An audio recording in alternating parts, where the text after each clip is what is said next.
নমস্কার, দেখছেন কলকাতা টিভি। আপনাদের সঙ্গে আমি ইন্দ্রাণী। শুরু করছি সংবাদ সারাদিন। খবরের দিকে নজর রাখবো। পহেলগাম হামলার পর প্রথমবার তাহলে এবার যাচ্ছেন জম্মু কাশ্মীরের প্রধানমন্ত্রী। সূত্রে খবর, চলতি সপ্তাহেই শ্রীনগর কাটরা রেলপথ চেনাব ব্রিজের উদ্বোধন করতে পারেন প্রধানমন্ত্রী। কেন্দ্রীয় মন্ত্রী জিতেন্দ্র সিং এক্স হ্যান্ডেলে এমনটাই পোস্ট করে জানিয়েছেন প্রধানমন্ত্রীর চেনাব ব্রিজ উদ্বোধনের কথা রয়েছে। ফোনে রয়েছেন প্রতিনিধি অরিত্র ঘোষ। অরিত্র, তাহলে কি চেনাব ব্রিজ উদ্বোধন করতে যাচ্ছেন প্রধানমন্ত্রী, কি জানা যাচ্ছে? দেখো, পহেলগাম হামলার পরে 1 মাসের বেশি সময় কেটে গিয়েছে এবং জম্মু কাশ্মীরে যেতে পারেন প্রধানমন্ত্রী নরেন্দ্র মোদী। যেটা সূত্রের খবর যে চলতি সপ্তাহে শ্রীনগর কাটরা রেলপথ এবং চেনাব ব্রিজ, সেই ব্রিজের উদ্বোধন করতে কাশ্মীরে যাবেন প্রধানমন্ত্রী। উল্লেখ্য, গত 19শে এপ্রিল এই রেলপথের উদ্বোধন হওয়ার কথা ছিল, কিন্তু নিরাপত্তার কারণে তা বাতিল হয় এবং তার 3 দিন পরেই নৃশংস হত্যাকাণ্ড ঘটে পহেলগামে।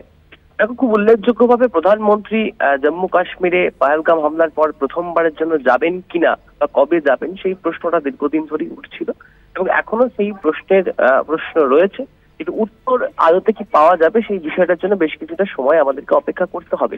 কিন্তু খুব উল্লেখযোগ্যভাবে কেন্দ্রীয় মন্ত্রী জিতেন্দ্র সিং তার সেই এক্স হ্যান্ডেলে তিনি একটি পোস্ট করেছেন এবং সেই পোস্টে স্পষ্টত উল্লেখ রয়েছে যে ইতিহাসের তৈরি করতে আর 3 দিন বাকি রয়েছে। চেনাব ব্রিজের উদ্বোধন এবং একই সাথে উধামপুর শ্রীনগর বারামুল্লা রেলওয়ে লিংক যে উদ্বোধন করতে চলেছেন প্রধানমন্ত্রী নরেন্দ্র মোদী আগামী 6ই জুন। অর্থাৎ কেন্দ্রীয় মন্ত্রীর এক্স হ্যান্ডেলের পোস্ট থেকে এই বিষয়টা অন্তত আজ করা যাচ্ছে। আগামী 6 তারিখ প্রধানমন্ত্রী তিনি জম্মু কাশ্মীরে যাবেন এবং সেখানে গিয়ে চেনাব ব্রিজ এবং শ্রীনগর কাটরা যে রেলপথ, সেই রেলপথের উদ্বোধন করতে পারেন। কিন্তু আদতে প্রধানমন্ত্রী সশরীরে সেখানে যাবেন নাকি ভার্চুয়াল মাধ্যমে এই সম্পূর্ণ প্রজেক্টটির উদ্বোধন করবেন, সেই প্রশ্নের উত্তর পেতে গেলে আরো বেশ কিছু সময় অবশ্যই অপেক্ষা করতে হবে।